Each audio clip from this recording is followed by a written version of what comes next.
Welcome, everybody. My name is Andrew Bellis, and I'm one of the co-founders of the FFAFS, which is the Florida Foot and Ankle Fellowship Society, AFS, excuse me. And basically, we collaborate with the FPMA, which is the Florida Podiatric Medical Association. And basically, our goal is, and our mission is to promote fellowships in the state of Florida as well as across the country, and to work on improving education overall. Let's go to the slide.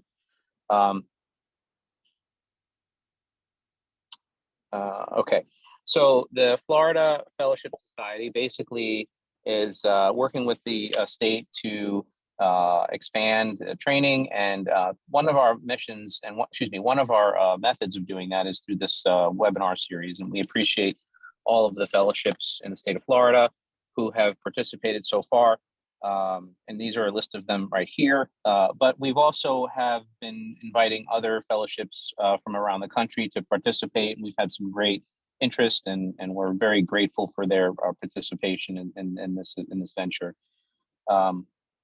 Next slide. So again, this is designed to be a roundtable seminar series. So I think the plan is we're going to have our featured fellowship give a small talk. I think we're going to save some time at the end for some questions. So I would please encourage everybody to ask questions and stay involved as well. Next. So this would be difficult to do this without our sponsorships. So I want to say thank you to all of our sponsorships. And let's move on from this one. This is going to be our next one.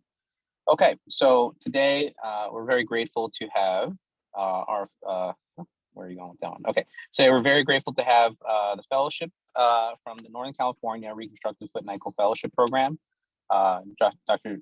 Jason Nowak and Dr. Messerly, and I hope I'm pronouncing that correctly. I apologize.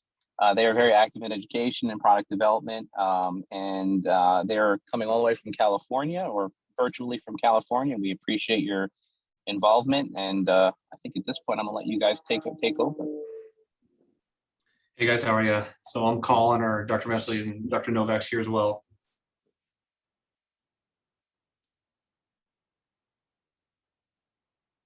From Northern California, we're in Redding. Dr. Nowak is part of a larger orthopedic group. We're part of Shasta Orthopedics here. And I would say pretty high volume fellowship.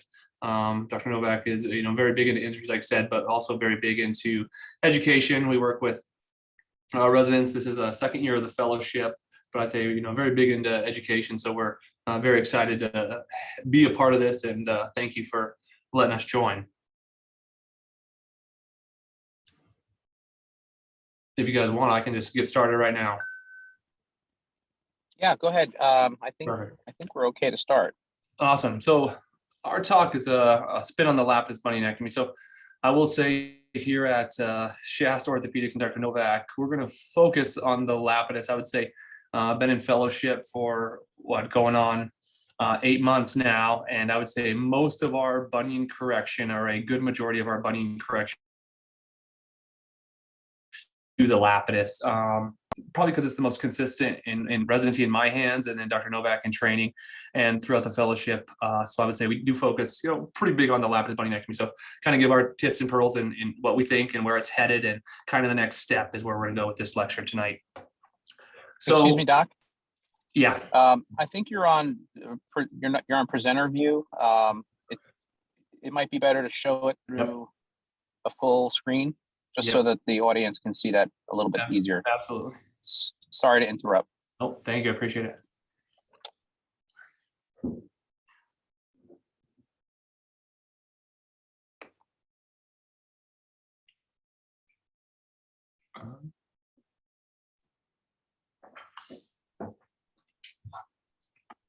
Hold on just a second. Let me fix this.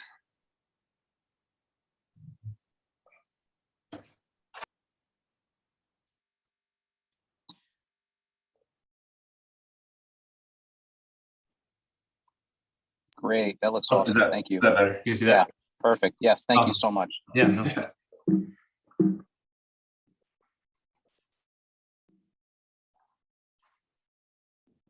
Hold on. Sorry, guys.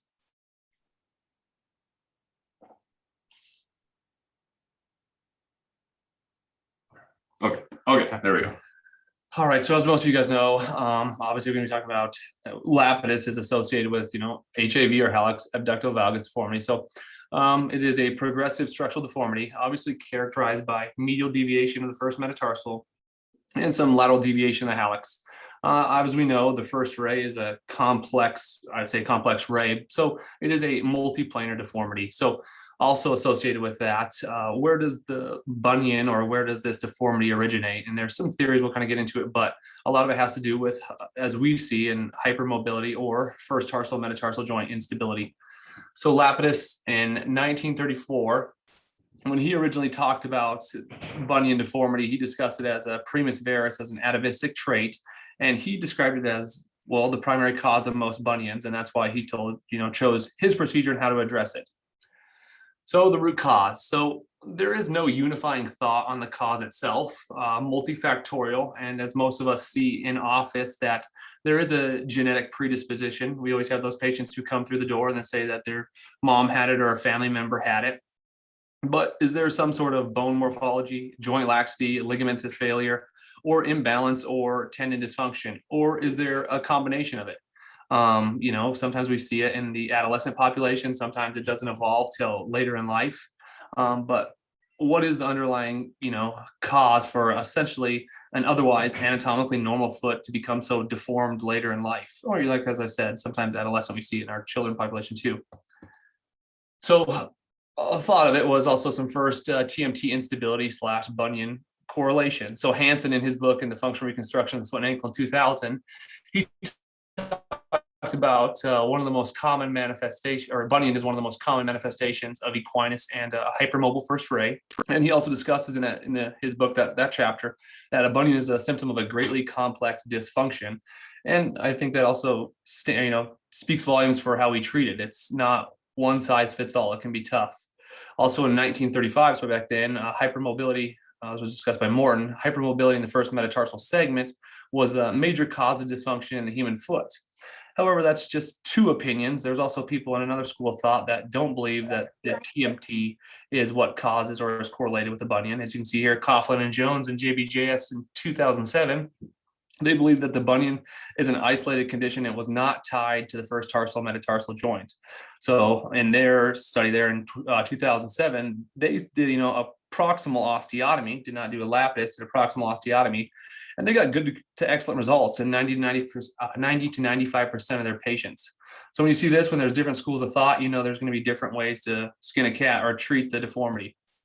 So if we can't agree on a cause, how are we ever going to agree on a definitive solution for treatment? So as I just said, really, there's no single surgery to fix bunion deformity. That would be nice, but there's not. And as we know, there's over 150 reported procedures.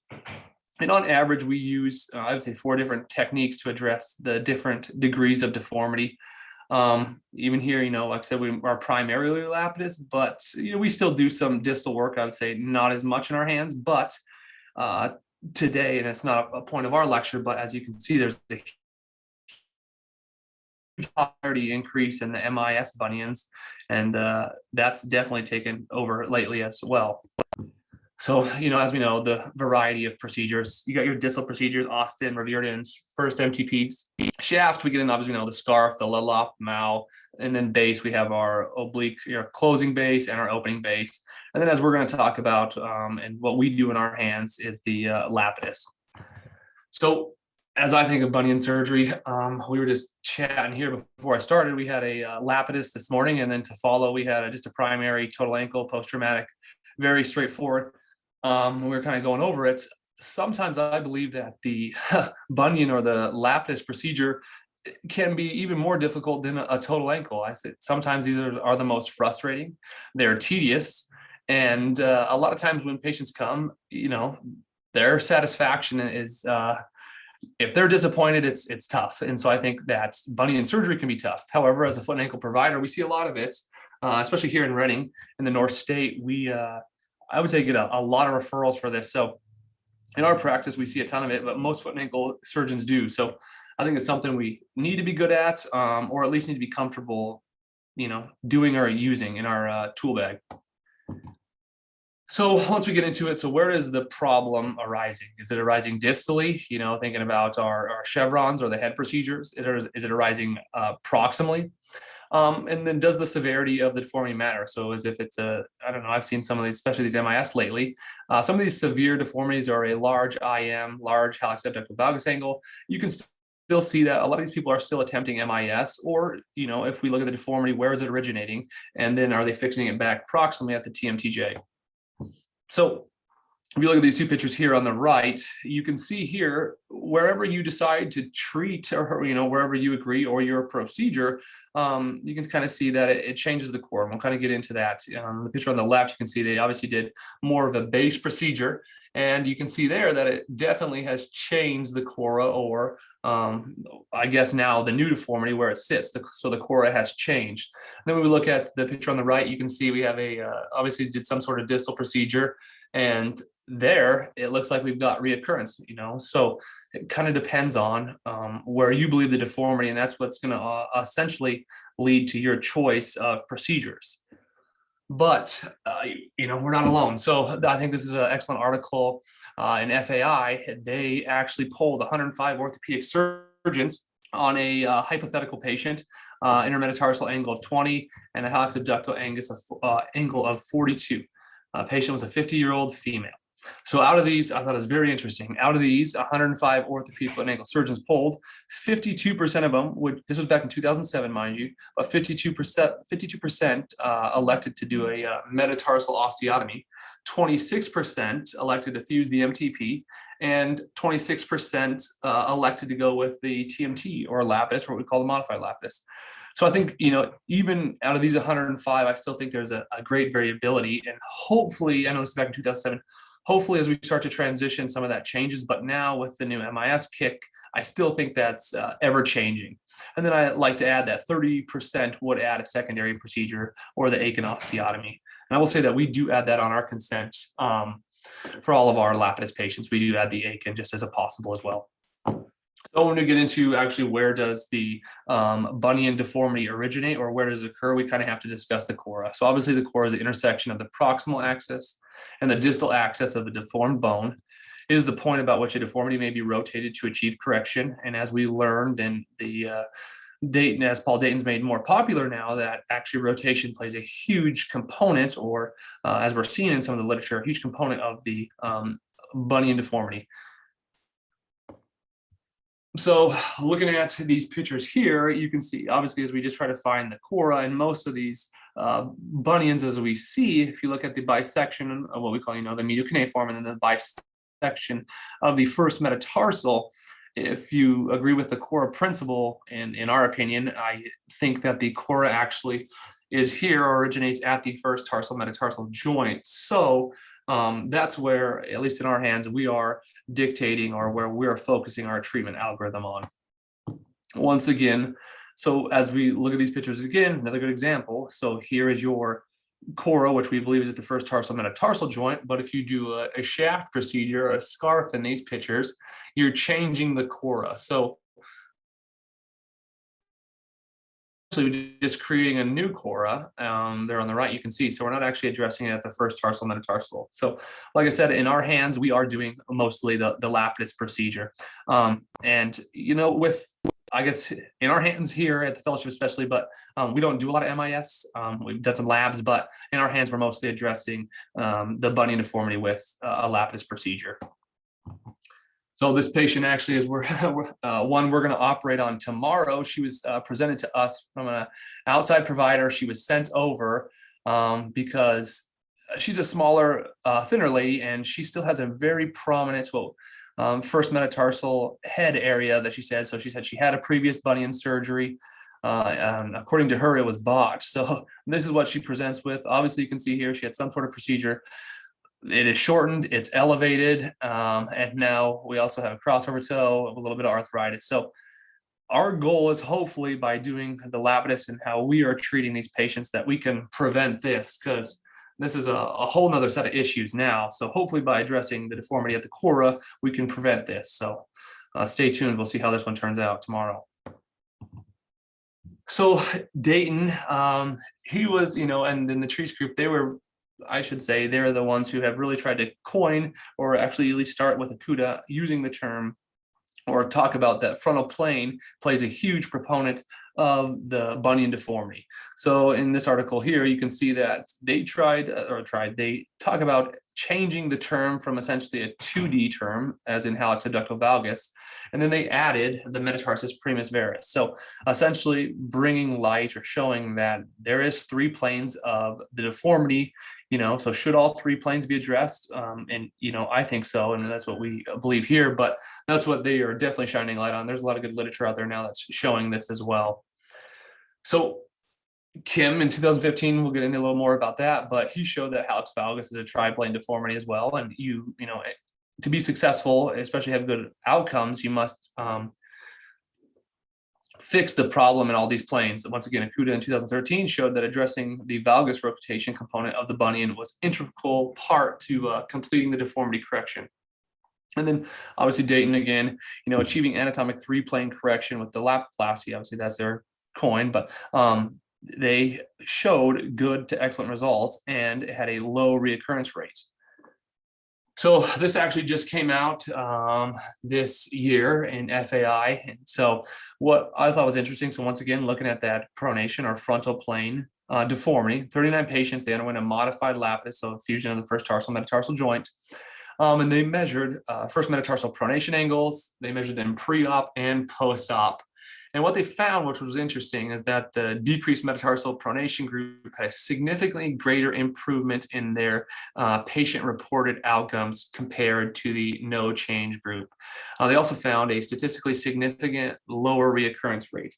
So as we move forward and people who are doing Lapidus, so even though we're doing for our modified Lapidus, what we call it first TMT arthrodesis, I think it's important to know that even though we are fusing and what we should be, correcting the intermetatarsal angle, I think there's also a huge component knowing that we also have to correct the deformity in the frontal plane. And so this is obviously a small sample size and the follow-up wasn't huge, but I think it's important to know, and as these people say, that even though we're correcting, maybe we're breaking down the IM angle, that there also is the frontal plane component that we should be watching out for and correcting. So one of the other things, once again, why the Lapidus? Well, one of the big things is a risk factor for reoccurrence. So as we look at some of these risk factors, you can see here, and JFAS found a big risk for reoccurrence was incomplete sesamoid reduction, just as we saw in the last paper. This was patient-reported outcomes. If we don't get those sesamoids under or reduced, we can see a risk of reoccurrence. This article in 2015 in FAI, they looked at the pre-op severity and increased distal metatarsal articular angle. So when we look at that, a lot of these patients, historically were electing to do Lapidus on, or saving procedures for Lapidus. These pre-op severities were leading to an increased risk of reoccurrence. But so hopefully we can prevent that reoccurrence. Obviously, see another article in FAI looking at the congruence and obviously the other angles, including IM and hallux valgus angle. Another good paper, and I know most people quote this today, but Akuda's article in 2007 in JBJS and Akuda in 2009, what they found is incomplete reduction of the sesamoids. You had a risk of reoccurrence, and then in 2007, they saw the 12 times risk reoccurrence as well. So once again, I know Dayton and Kim are pretty famous for bringing this to light, but what they found is they also did the 3D assessment of these deformities, and once again, trying to bring light that this is a frontal plane deformity as well. They found that 87% of bunions have some sort of rotation deformity to them, and an average of 22 degrees of frontal plane rotation. So once again, as we dive into doing these Lapidus procedures, or first tarsal metatarsal joint arthrodesis, that we should just be aware that there is a frontal component, and as literature shows, as we address that component, I think it's going to lead to better outcomes. I can speak firsthand. I know Dr. Nowak's very big on making sure we get that rotation corrected, and especially as diving into fellowship in more cases as we do. We had a case this morning, and we've been really trying to focus on that frontal plane correction, and I think even in the obviously anecdotally, but in the 8 months that we've been doing them, we focused a lot on that frontal plane rotation. And I feel like our patients have been doing pretty well with that. So let's see if I can play this. So here's just a good example of that frontal plane rotation that we try to accomplish every time.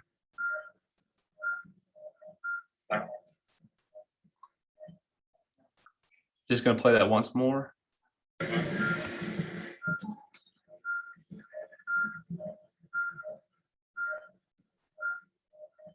I know, I just thought kind of a cool illustration. You can see at the beginning of it, that patient definitely had the lateral round sign. Those sesamoids were definitely in that first intermetatarsal, but you can definitely see as you swing or rotate that metatarsal around, we can correct those sesamoids. And I guess in our hands, we really try to focus on getting the sesamoids back under and correcting. You have any comments on the frontal plane, Dr. Nowak? Yeah, no, I would just echo what Dr. Messerly is talking about here. I really think that for the longest time, you know, going back to when I was in residency training, for example, not to date myself too badly here, but you know, I think a big focus at that point was more distal procedures or head procedures, namely the chevron procedure. And I really think that we either ignored or just more so probably didn't truly understand the importance of that frontal plane correction. And so as good as you can make maybe making a post-op bunion look from an intramedullary correction, or I'm sorry, from a intermetatarsal angle correction, utilizing a chevron procedure in a more mild to moderate bunion deformity, one thing you certainly can't correct with that or take into account with that type of procedure is that frontal plane correction. And so it really, for me or for us out here, has really changed the way we approach a bunion as this new data has come out over the past several years, where we really kind of transitioned more to a Lapidus procedure or a first TMT type of procedure in order to obtain that frontal plane correction. Now, you can also make an argument that MIS, which is the new kind of a newer trend right now, that depending on your technique for an MIS bunion correction, you can also obtain some frontal plane correction as well. In my opinion, the limitation from an MIS bunion, however, is if you're a believer in Cora, you're still not addressing the deformity at the Cora through an MIS procedure. So yeah, I would just kind of echo Dr. Messerly's sentiments in terms of the importance of that frontal plane correction. I really think that that's something that will make a big difference both in reduction of recurrence rates as well as increase in patient satisfaction.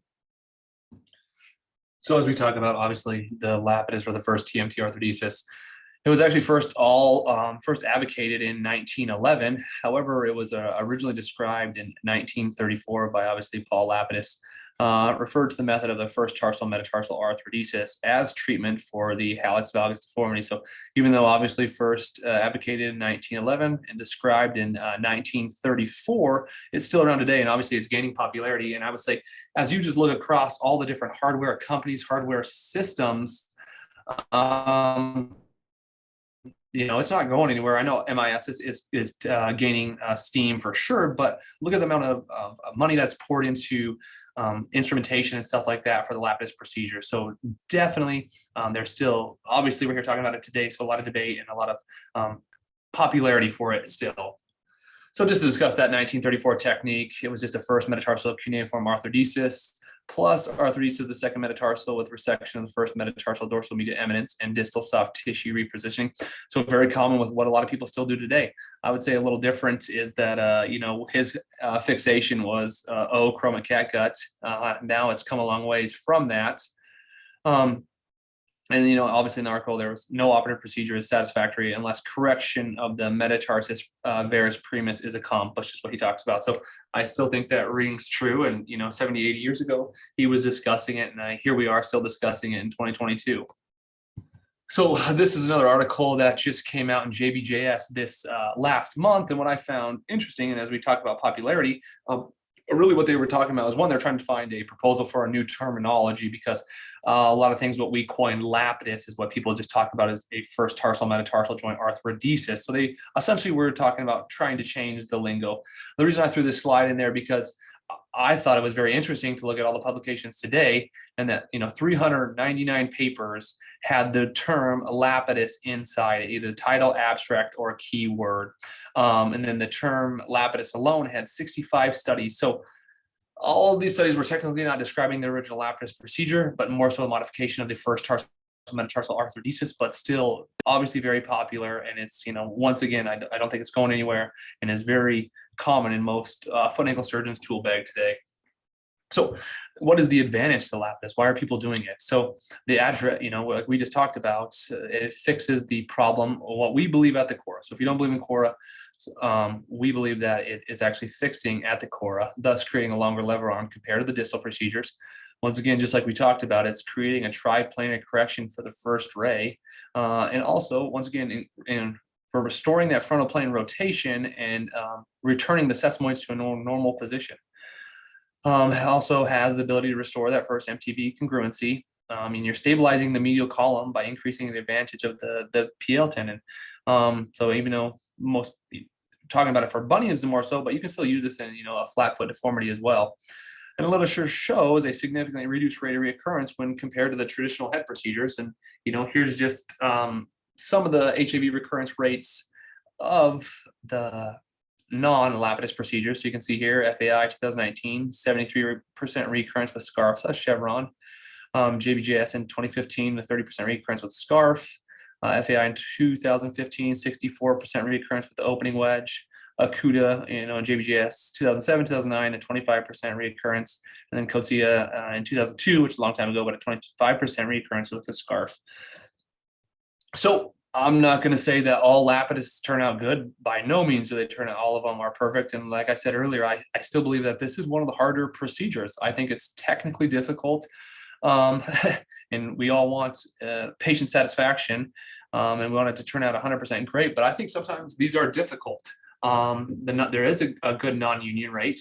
It's not uncommon to get some decreased first MTP range of motion or some capsular adhesions. I know some people argue about doing the lateral release, or when you release that area, you can also have a chance of violating the joint itself, so leading to capsular adhesions and scarring down. So, even in our practice, we've seen that we get some decreased range of motion to that area, not all the time, but it happens. And then for the longest time, a lot of people were advocating that doing a Lapidus procedure, well, specifically with type of fixation, that it led to delayed weight bearing. So depending on what you're using, 6 weeks of non-weight bearing or longer, I think that's definitely has changed. And I know a lot of people are pushing the envelope and getting them walking sooner, but that I think that's also changing with the fixation and also shortening the first ray. So I know here we are talking about the Lapidus and how great it is, but I will say that it's technically difficult, and it comes with its inherent disadvantages as well.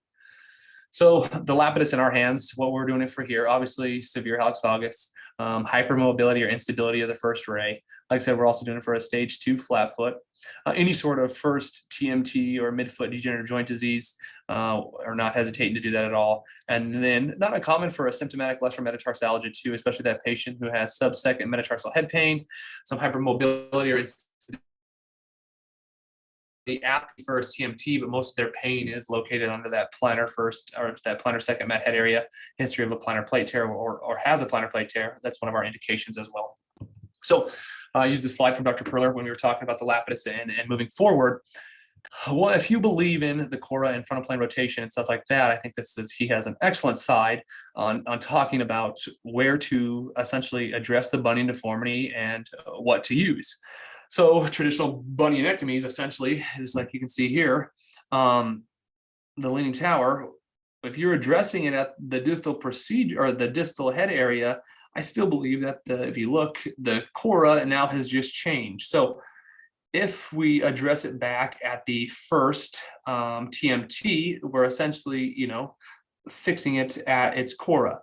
So when you look at this, I think it speaks volumes, but I mean, there's still some patients who, or some people who are doing MIS, obviously, and head procedures, not uncommon, especially also patient indications change. But, in our hands, a severe bunion, or I say most bunions in our hands, we are doing the Lapidus, just because we believe in that frontal plane rotation and then addressing the bunion at the cora. Once again, here you can see, with MIS, are we hammering a bent nail? So are we just changing or putting a Band-Aid on the solution? And I know it's becoming more popular now. There's some decent literature out there now that's becoming. I know Sticky and all those guys have come out with some good literature stating that it works. But down the road, when we look at 5-10 years, hopefully people are doing some prospective studies on this. Is the risk of reoccurrence, does it outweigh, do the pros outweigh the cons? And if patients are happy and you're getting them walking right away, I'm all for that, because patient satisfaction is a must. And if the patients are happy and MIS is working, excellent. But in our hands, I will say most of the time we are doing a Lapidus procedure. So the Lapidus surgical approach, typically we're doing a dorsal medial approach or straight medial approach. Depends on what system you're using, obviously. But here we are doing this one is from my residency, but we just did a typical straight dorsal approach. In fellowship, we are doing a dorsal medial approach. Obviously, we're doing a circumferential soft tissue release at the base of the first met. We're pretty aggressive about sticking a quarter curved osteotome down that lateral portion of the first met base. We really want to free it up, specifically because we are performing a lateral release, and we do believe in the frontal plane, obviously. So with sticking that osteotome down that lateral base, we can free up all those soft tissues. Here we do sagittal saw resection. In residency, we were doing sharp osteotome, curette, and a burr. So everyone's a little different. I know some of the companies out now have those sharp osteotomes to help prevent shortening as well. But in our hands here, we are doing sagittal saw resection, but it allows for a good amount of reduction, and you can improve your reduction specifically with wedge resection. And then obviously we're fenstrating the bone, and then we're correcting the plane and all the deformities. Once again, using our lateral release, freeing up those soft tissues at the first tarsal metatarsal, specifically laterally, and then we try we will do a lateral release in every patient. I say that, but most of the time we are trying to leave the head alone. One, we try to prevent scarring, acapsular adhesions like that, but a lot of the times we can correct our bunion deformity through the lateral release and without touching the capsule. Sometimes we will, depending on the patient, perform a dorsal medial eminence resection as well. And then in our hands, we are doing mostly plating. So we are non-weight bearing for 2 weeks. And then at the 2-week mark, we're getting them moving, at least putting weight on it. Stand, pivot, transfers, putting weight on it in a boot. And then they're full weight bearing at 6 weeks. So I think one of the important things to look at is the fixation constructs. We look back all the way at lap.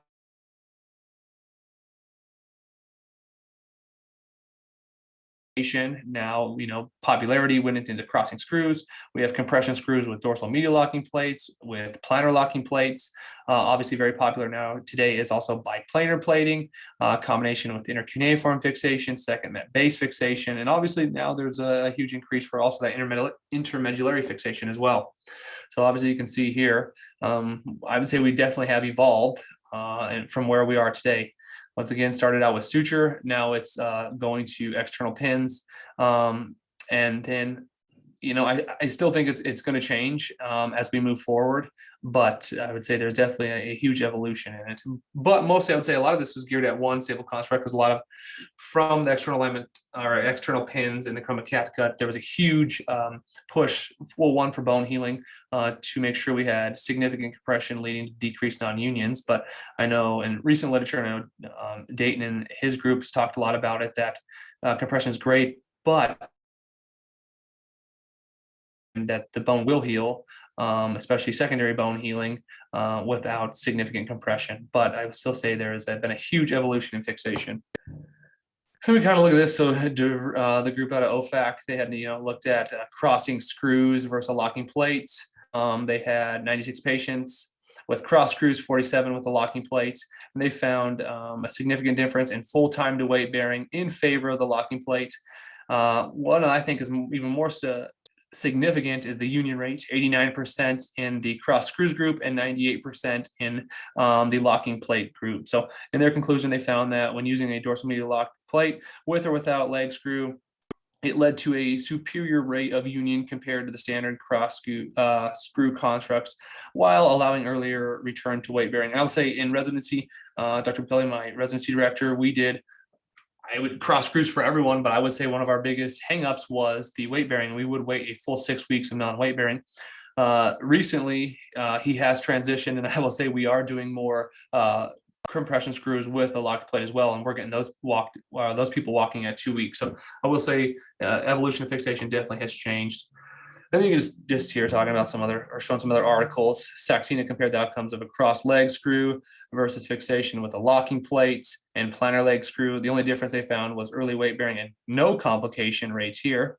Cottom looked at 88 cases using a plantar interfrag screw with a low profile medial locking plate, and he non-weight bared them until the suture's out. They reported 2 cases of a non-union. And then you can see here, looking at lock plates with a interfrag screw. And then also we have the staples as well. So everyone, does it a little different. I think what I'm truly trying to hone at is that the fixation has changed. And I think a lot of it has changed to try to get patients weight bearing sooner. I think that's a huge plus of these people are doing, or people are interested in with MIS, because they are weight bearing them right away. So once again, looking at, here's just some of the fixation, looking at it today. I mean, we even have intermedullary nails now. We have the biplanar plating. Every company is essentially coming out with something different. And, you have your anatomical specific plates as well. I think fixation has definitely come a long ways, and I don't think we're going to slow down. I think especially in today's realm with the amount of money spent on fixation and hardware in general, I think this is only going to continue to happen. But I love that in our hands, we have been doing biplanar plating, and we also have been doing a compression screw with a locked plate. But I would say most of all of our Lapiduses have been doing locked plates. I don't know. Have you been doing that for as long as you can remember, or for a while? Yeah, I would say either a biplanar plating or a medial plate with a interfrag screw has been kind of my technique for the past 8 years. So, but yeah, I agree with Dr. Messerly in terms of weight bearing advantages, or early weight bearing advantages. It certainly has made a difference from more traditional cross screw constructs, and I think that's proving out in the literature as well, that we're able to weight bear these patients much earlier, which makes the procedure much less overwhelming for the patients from a post-operative healing standpoint. And then one of the things we also look at in today's realm too is that I call it the instrumented Lapidus, or got this from Dr. Perler as well. But all these companies out now, like I said, the Lapidus can be a technically difficult procedure, and a lot of people struggle with it. And what we don't want is poor patient satisfaction, non-unions, and reoccurrence. So a lot of these companies are coming out with systems or trying to make the Lapidus instrumented to try to help prevent that. And I think that they're trying to make it easier for the surgeon. And in some instances, it definitely does, because like I said, it can be technically difficult. But I see that more companies are coming out with it more and more, which I am all for. If we can make it a simpler procedure and try to make it easier, improve patient satisfaction, improve patient outcomes, I think it's an excellent idea. I would say here in our hands, we have been going back and forth. We have used the biplanar plating system. As you can see in the top right there, we are very common using that hardware system. But I will also say we've actually been going back and forth, because in our hands, we can get the Lapiplasty down, or I should say that biplanar plating down to under an hour, which I think is a solid bunion time or Lapidus time. But today we did one in 34 minutes by not using an instrument, by manually reducing it with Hubscher and K-wires, because we've been going back and forth lately, we're getting good outcomes with it, but whether the Lapidus should be instrumented or not, and can we still, as you see in Lapidus and in the old times, can we still get results without using instrumentation? Yeah, just to kind of piggyback on what Dr. Messerly is saying here, I would say in terms of the Lapidus in general as a procedure, I think it can be a fairly intimidating procedure for a lot of surgeons who may not be all that comfortable with it, yet want to utilize the benefits or advantages of the Lapidus procedure from a triplanar correction standpoint. I think there's been two general goals with the instrumented Lapidus. And again, there's several companies that have jigs or a specific instrumentation for a Lapidus procedure. And, I think those goals are, one, to allow the surgeon to have a more consistent outcome, and two, to make it a technically easier procedure. We've certainly seen instrumented alignment guides in hip replacement, knee replacement, ankle replacement. And so I think it's been kind of a natural evolution to see that a similar type of technology or understanding make its way into a Lapidus procedure. But there are also some challenges with it when you are working in such a small space and you're trying to insert a guide or a jig and wires, and it can make it a bit of an overwhelming procedure at times, and not leave a lot of real estate for workspace. So then are there some disadvantages? So I agree. I think a lot of these, it actually is helping surgeons, but I think coming with that, there are also disadvantages as well. Like I talked about, even in our hands, we have noticed that using some sort of instrumented system that actually has increased our OR times as well. So you can get cases that run up there, requiring multiple incisions.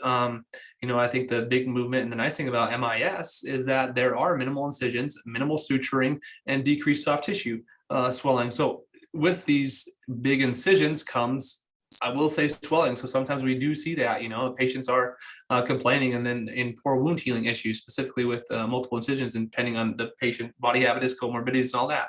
So one of the big things, that early on in literature they talked about too is the shortening of the instrument, shortening of the Lapidus. So trying to avoid that at all costs. And that's why some of these systems are coming out with instruments in their kits, essentially to prevent that. And once again, it can be technically challenging, multiple steps. And then once again, it is not a one size fit all, and these can be tough. So as we talk, and what's the next step with the Lapidus procedure or the first tarsal metatarsal joint arthrodesis? Like, where are we headed with this? Fixation is, pretty similar across the board with, like I said, compression, screws, and plating, biplanar plating, locked plating. It's been pretty similar. So, as we look forward, what is going to come down the pipeline with the Lapidus? And I think as the evolution of hardware is changing, something of PSI. So PSI is readily used in the hip, knee, and shoulder. Obviously, it's becoming more so used in the ankle. This is one of our ankle patients on the right.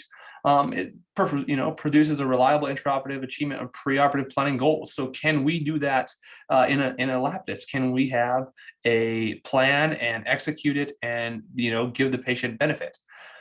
So I mean, look at Burlett and Reb there in 2019. They looked at obviously PSI for total ankles, but why can't this be replicated in the Lapidus realm? And they saw decreased OR times, fewer steps, and decreased setup time. I think especially if you're in an outpatient surgery center or even the hospital, turnover time's long. You want to get this done as fast as possible, but in a good, safe manner, and it turns out good. So once again, looking at it, it's still, like I said, in the total ankle realm, but it's closest joint to the first TMT. And looking at this article here in JFAFS, what they found is 46 to 47 were within 1 degree of their anticipated placement, and 100% were within 2 degrees. I know this is talking about coronal plane and the ankle joint, a whole different ballgame, but my thought and our thought is, as we move forward, this could be applied, in the Lapidus realm. So PSI aids in reproducibility. Can we do something like this as we move forward? So as we look at it, can you essentially take a CT scan and provide this as a template for the Lapidus procedure? And I think that's kind of where, we're headed in our next step, looking at Essentially, PSI guidance for a variety of custom guides to suit the patient and the deformity to facilitate hardware placements, get good joint compression, maintain this deformity correction. I mean, that's what we want for these Lapidus anyway. So hopefully, coming down the pipeline, we might be able to do something of this nature. Can we turn this patient on the left into something, like is on the right? And that's our goal. And I think that's where we're kind of headed. So once again, the Lapidus has been around for ages. It's a triplanar deformity correction, in our opinion, and there's obviously different opinions, but it needs to be done in all deformities. When we try to, I think our patients are doing better once we get those sesamoids reduced and a metatarsal underneath. And, the research is showing, the article this year in FAI, that the patient had increased, reported outcomes, patient-specific reported outcomes with frontal plane correction. And then, like we talked about, the instrumented Lapidus, I think there is a good evolution coming down the pipeline, and I think PSI might be involved in that, and I think it's something in the future. And that's it. So I hope we didn't sit there and beat a dead horse, but that's kind of what we believe here and what we're doing. Like I said, there is a huge transition to the MIS. I know in my hands, it's not as successful. And I know, there's a lot of people out there who are doing it and are getting good excellence. So I'm not trying to sit there and beg on the MIS crowd by no means. I just know in my hands, it does not work as well. But we are getting, I'd say, excellent results with our Lapidus procedure here. But with that, I would say we are trying to take the literature and correct at the cora, correct in the frontal plane. And I will say though, but our fixation is ever changing, and we have tried definitely a couple different systems with the instrumented Lapidus, and I think it definitely can help surgeons, but I think at the same time it can hinder it. And coming down the pipeline, I think there's also going to be some good things coming with PSI and hardware in general. Technology is ever changing. I think that's excellent. Yeah, thanks guys. I appreciate everybody joining us. We'd like to open it up for discussion, questions, comments, anything you guys would like to add. We're all ears. So this is Adam Pearl. I wanted to thank you guys. This was excellent tonight. I think that I threw some questions up in chat, and we've had some other questions come in, and as we're going through, we can check those guys. So I'm sorry, Adam, I didn't mean to interrupt you. I didn't mean to interrupt you there, Adam. I didn't even notice them. I'm glad you mentioned it. We just popped them up now here, just looking at this. No, yeah, no problem. So what I'll do is I'm happy to moderate. And as people have questions, please type them in and we'll make sure we get to them. But I just, just to get the party started, so to say, I think the Lapidus, and I'm kind of where Jason is at in terms of, that's how I think of everything that comes in the door now. And it's just because I really feel like at the purest level, that's where we should be correcting. Now, with that being said, I've been watching MIS come out, and 15, 20 years ago, there was a huge MIS craze, and I just saw a lot of those turn into disasters. But I don't think that they were addressing the frontal plane like they are now, just like when we were doing Lapidus 10 years ago, we weren't addressing the frontal plane. And both camps were definitely open to failures. And so I think that frontal plane has really become a big part of what we're doing. So my question from a Lapidus perspective, but looking at the MIS group, what is the most important long-term reduction to a bunion? Is it improving the IM angle, or is it restoration of the congruent joint and repositioning the sesamoid apparatus? And certainly both camps are capable of achieving that, just in different ways. So I guess my question to the both of you is, how do you guys look at MIS at this point? Is it something that you do think can give you a good long-term solution? And, obviously it's not necessarily changing the IM the way we would with a Cora responsible Lapidus, but is our true goal to really get the sesamoids reduced? Because I've had plenty of IM angles over the years that I got closed down to almost minimal, but because I wasn't correcting the frontal plane, I ended up with recurrences. So what's really the most important part of bunion reduction? Has this conversation of frontal plane derotation change the whole conversation of bunion. So I was interested to get your perspective on that. Yeah, Adam, I think that's a fantastic question, and I completely agree with everything that you're saying. I think that from a more classic standpoint, looking back retrospectively, I think both MIS and Lapidus in their kind of previous heyday, a couple decades ago, I think that was a big part of, or a big failure on, or a big shortcoming on their part at that time, was our misunderstanding or just frank overlook of frontal plane correction. In that sense, I do, I guess, expect MIS bunions to hold up better, at least to a degree, if the frontal plane is fully addressed at the time of operation. I think my biggest question that I have is that, at least when I think of a bunion, or I think of hallux valgus, I think of it in terms of it being a progressive deformity over time. It's not. I don't believe that it's necessarily a static deformity, or an acute onset, deformity of some type.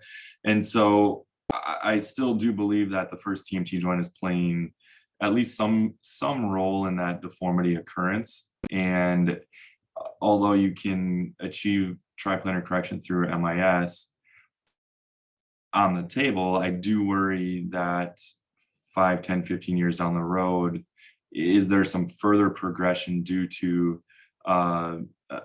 maintained instability at that first TMT joint? And I don't know what the answer is to that. I don't think any of us do. Time will tell. But that unsuredness that I have of the first TMT joint, I guess, is what kind of steers me away from MIS and more towards the Lapidus procedure. No, I think that's an excellent point. The other thing that I've been grappling with personally is some of these cases where they're showing pushing the head over, 80 to 100% into the inner space, even though they're getting frontal plane correction. You always have to think about, what are the consequences? What happens if this does recur? What if the base springs back open? And now, traditionally, if we had a chevron that failed, we could fix that with a Lapidus, but that's because you were maybe displacing 50%. Now that we're displacing 80 to 100%, in order to, if we wanted to try to fix that and keep the first MPJ open, you're having to now do a fusion at one joint, and you're having to re-osteotomize an area that has been placed into deformity. So with that being said, I'm going to now flip it from an MIS perspective and maybe be critical of Lapidus. So we're doing Lapidus, we're eliminating the first metatarsal cuneiform joint. Should there be any concern, especially, if you have a younger male or female that has a whole lifetime ahead of them, what we don't know is if they're ever going to develop arthritis at their big toe joint. And we know that people just don't do well with great toe fusions and first met cuneiform fusions. So should we have that in our thoughts when we go to sacrifice the first TMT? Is that something that should even be part of that discussion?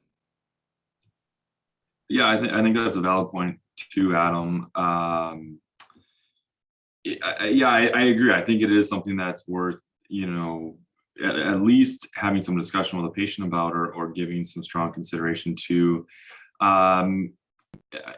If we look at the literature on it, or if we look at Sig Hansen's description of joints, we know that the first TMT joint is considered a non-essential joint. So how much effect is that going to have long term? Again, I think time will tell, because we're certainly seeing a much greater volume of Lapidus procedures being performed today than we were at any point previous.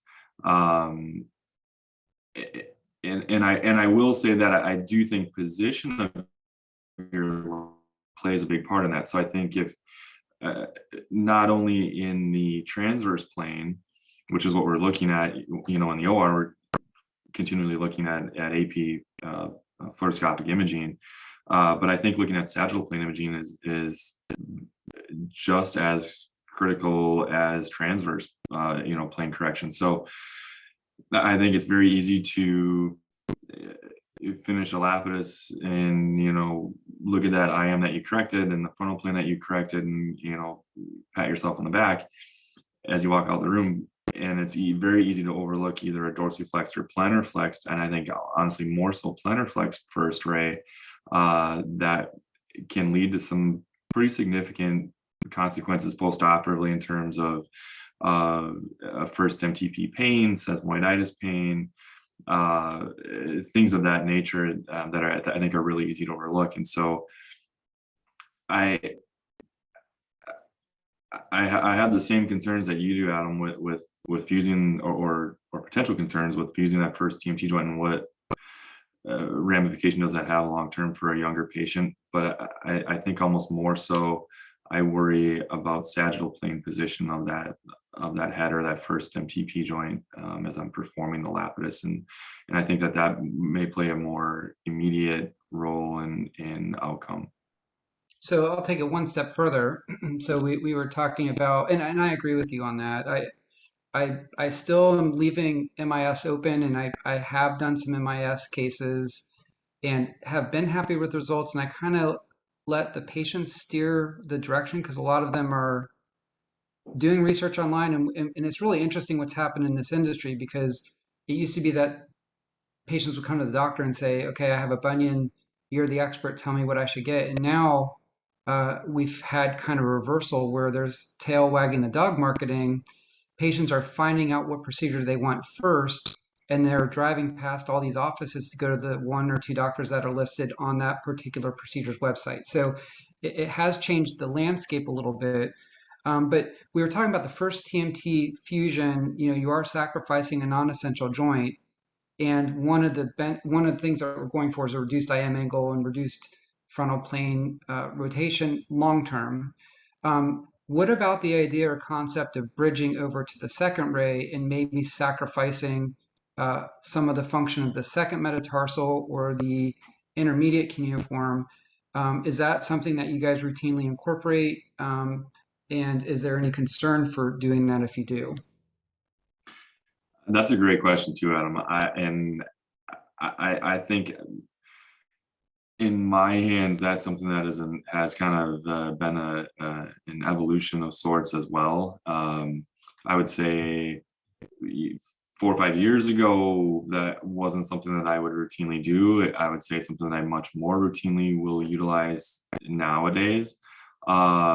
Whether, and I don't know that my construct in terms of how I'm placing that hardware is all that consistent, whether I'm placing it from the first met base into the second met base, or the first met base into the middle cuneiform, or from medial cuneiform to middle cuneiform.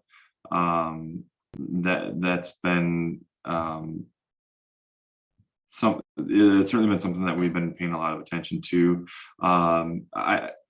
If I can, I do like the idea of being able to place that hardware from medial cuneiform to middle cuneiform. I guess I just kind of feel, and there's no scientific data to back this up, but I guess in my hands, I just feel a little bit better about more limited range of motion across that first intercuneiform joint versus motion between the first and second metatarsal bases distal to the TMT joints.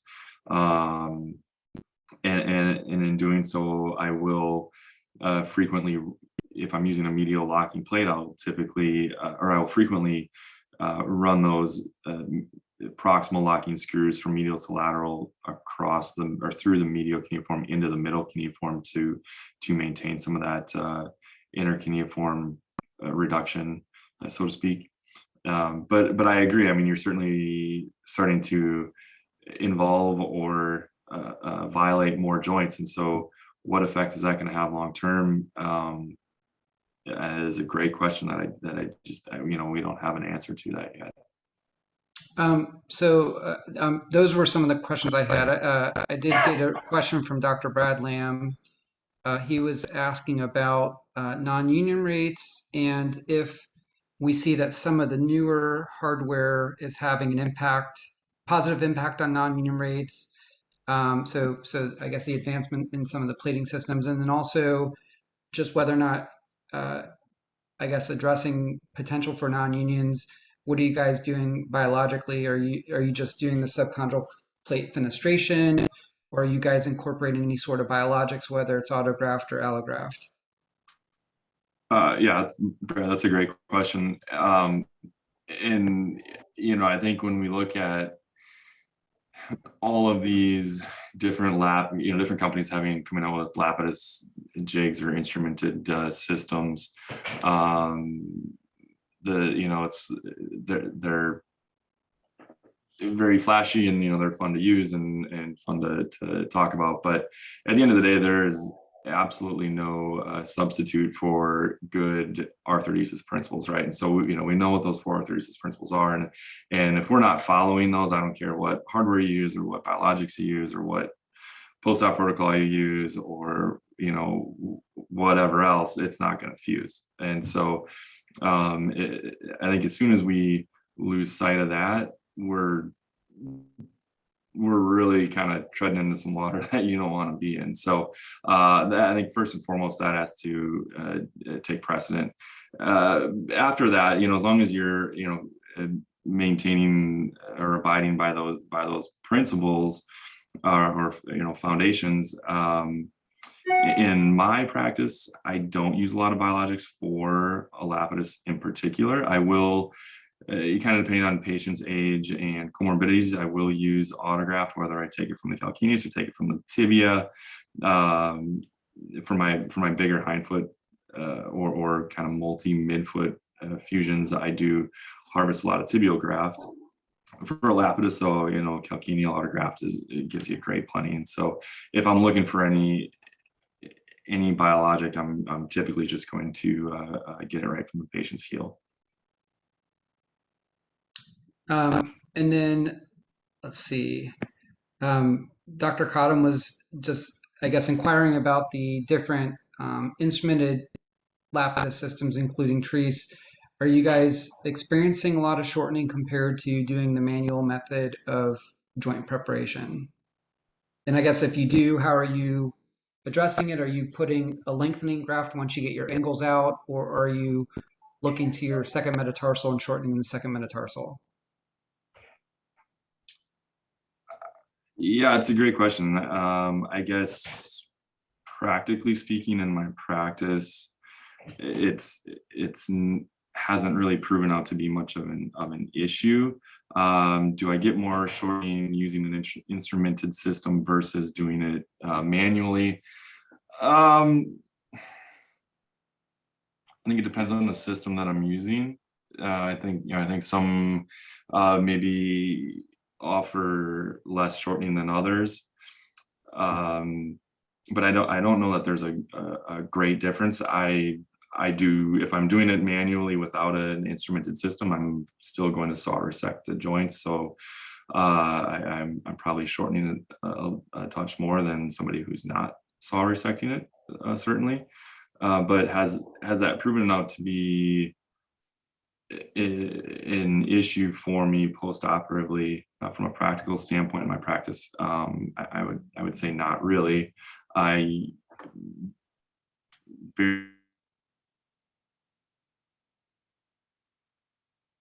It hasn't been something that I really found that I need to utilize all that often. So yeah, I would say on average, I would say marginally speaking, I maybe get a touch more shortening if I'm using an instrumented system versus not. But practically speaking, it hasn't been a big issue in my practice. Okay, well, I know we're getting towards the end of the session. I just wanted to open it up and see if anybody else had any questions that went unanswered. Feel free to unmute yourself and ask. It's kind of roundtable format. I was just trying to get the discussion going. Adam, can you hear me? It's Brad Lamb. Hey, Brad. Hey, so just want to make a couple comments. Great job, Jason. And I think one comment is the instrumented systems, and Adam can attest to this. There's some that are cut. The cut guys are coupled, where you cut one side and cut the other side, And then there's some that are uncoupled, that you take the guide and cut one side, and then you put the guide on the other side of the joint and cut the other side. And these uncoupled cut guides, I feel from a practical standpoint, take less bone and less shortening, which I think that's important to note. Just a comment. I think it's less than I can do, manually without the system. So that's just my personal feeling. The comment I had about the non-unions is, I think, some of these nitinol or biplanar kind of constructs definitely, I think, have led to lessen non-union rates. But I do think that some of the literature, you have to be aware that, these are industry sponsored studies, and they're saying 3% versus the typical 10%. And my personal view is I don't buy that. So that's kind of my thoughts on it. I think it's better with what we have, but I don't know if it's that low. And then the other last comment is, Cora doesn't change, but it's how you use the osteotomies to, correct the deformity based on the Cora. So as you mentioned, Lapidus is typically at the level of the Cora, so you don't need to translate. But if you do a distal, like the MIS kind of distal osteotomies, you do have to translate it a lot. And Adam mentioned that sometimes is concerning. But if it's done MIS, kind of more traditionally, it can heal. So that's just a few comments I had, Jason. Actually, Brad, stay on for a second, because I'm going to ask this to both of you guys. Because Brad, I know you look at, we all kind of look at look at the bunion from our own experiences. I know you have a lot of MIS, and now Jason's given the talk on Lapidus. Now I'm forgetting what I was going to ask. I guess. Oh, great! I completely lost my train of thought on that one. It will come to me in a second. Anybody else have any questions while I'm trying to figure out what I was going to about that? It was a really good question too. Sorry about that.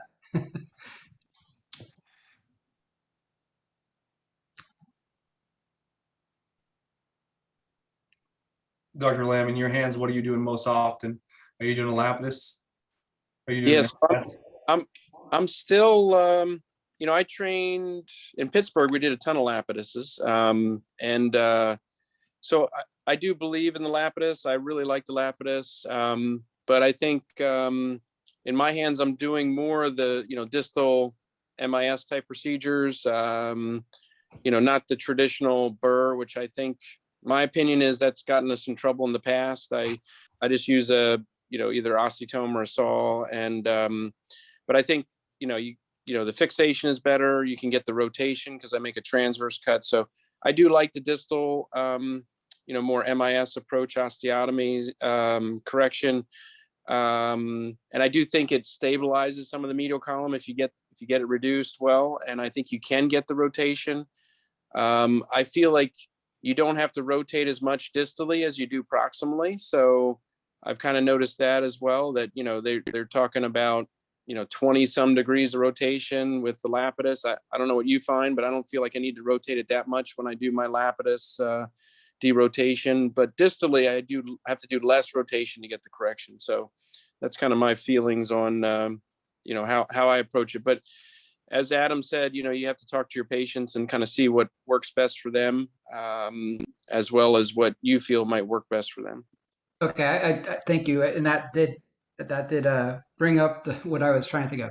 If you guys have a patient with a relatively large IM angle and they're a pretty heavy smoker, and Brad, the patient's coming into you and saying they want a Lapiplasty, and Jason, the patient's coming into you and saying they want an MIS bunion, how do you guys handle those conversations?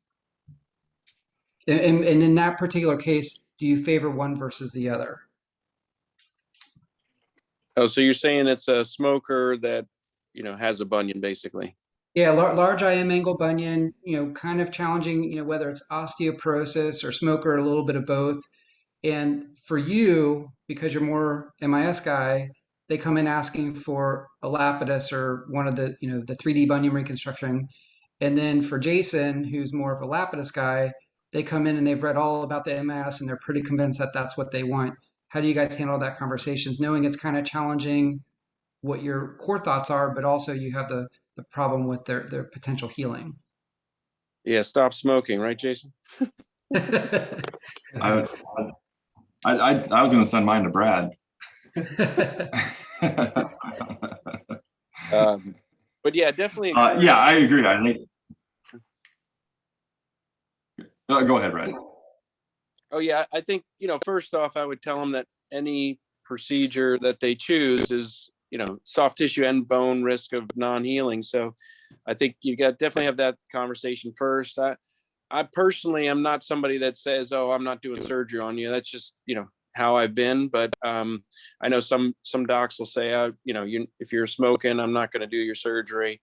But I would discuss with them the fact that we know that it's twice as likely to be problematic. So, but yeah, I think in that sense, I'd rather do a kind of a percutaneous type procedure and let the body have as much potential chance of bone healing than doing an open procedure. So I might talk them into the more minimally invasive procedure, even though they came to me with the other procedure in mind, just for the simple fact that I think they'd heal more rapidly.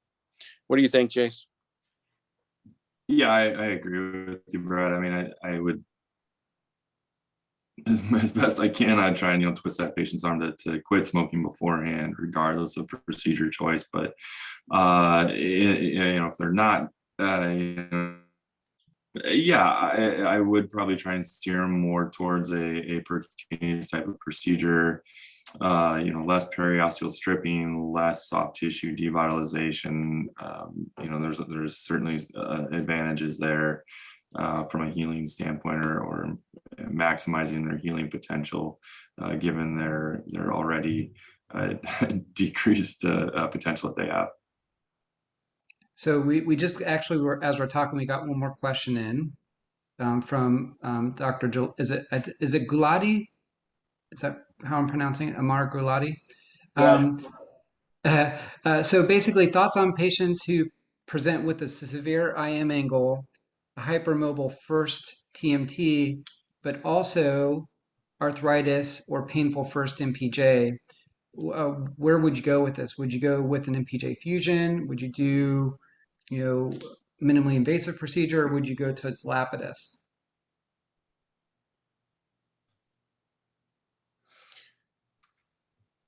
I'll go first. I'll let Jason go second. But I think that malalignment and arthritis, of course, if you correct the malalignment, I think the arthritis can be improved. You know what I mean? So I think you got to get an MRI and look closely at the first metatarsal phalangeal joint, make sure if it is arthritic, kind of how significant is it? And is it something, can you do a chylectomy and a Lapidus kind of thing and get away with it? Because as you mentioned, Adam, I agree 100%. I don't like the double fusion combination. Or do you do a Lapidus? And I'm okay with either, I would consider maybe Lapidus with X-Fix and an X-Fix for joint distraction in the first MPJ, or do a Lapidus, open Lapidus and do your, joint replacement, kind of procedure. So that's my thoughts. What do you think, Jason?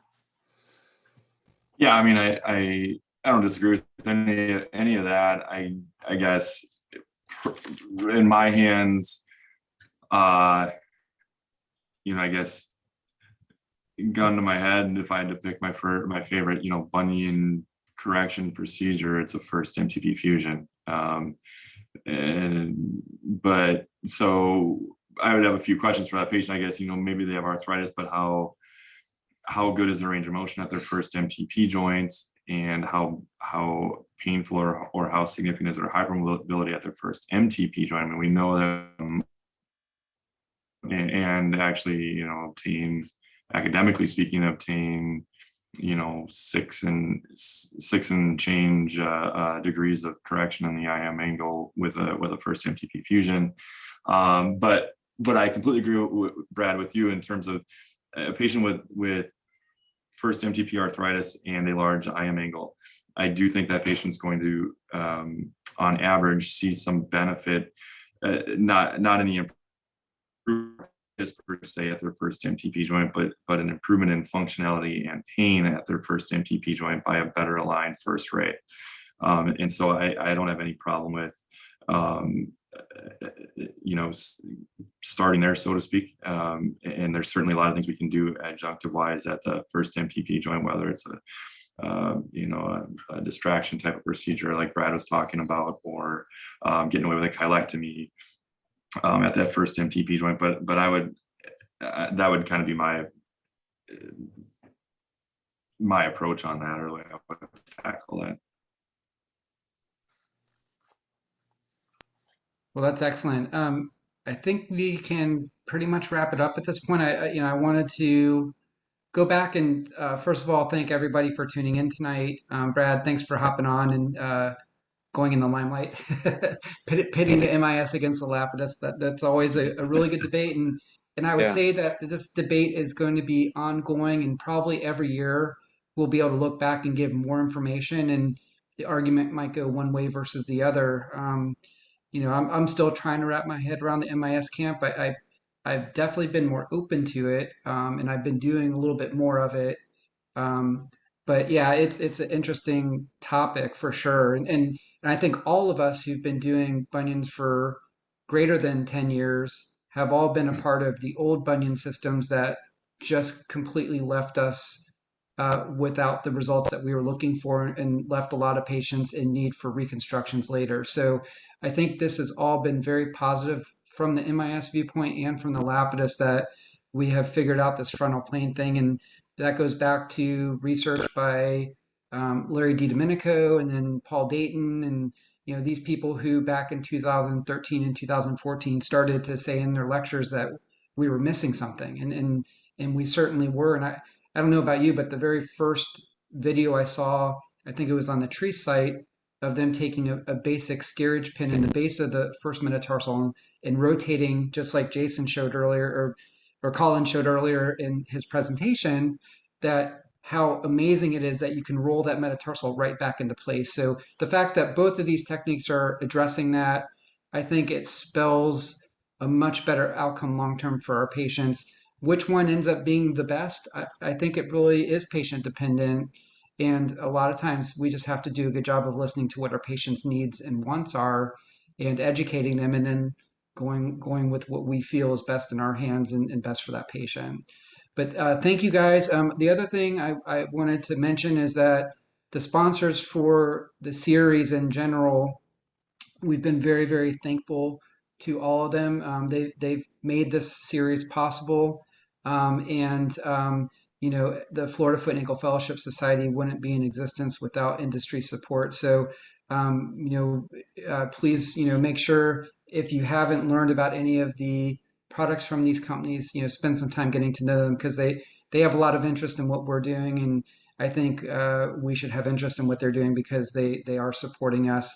With that being due, I wanted to thank everybody for coming in tonight. And Jason, do you have any final thoughts? No, I just want to say thanks again to all you guys for inviting us. I think this is fantastic that what you guys are doing here every month with the lecture series, and it's something that we look forward to every month, and look forward to continuing. So hopefully we can participate in this again sometime in the future. Well, like I said, I think these talks are kind of fun to revisit, because I think every year new products are coming out and we'll have different discussions. So maybe next year we'll have to pit you and Brad against each other. There you go.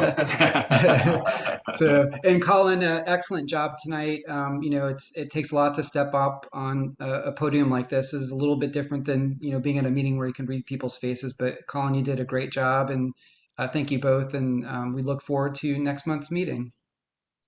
Thank you. Yeah, thanks again, guys. All right. Have a great night, everybody. You too. Thanks.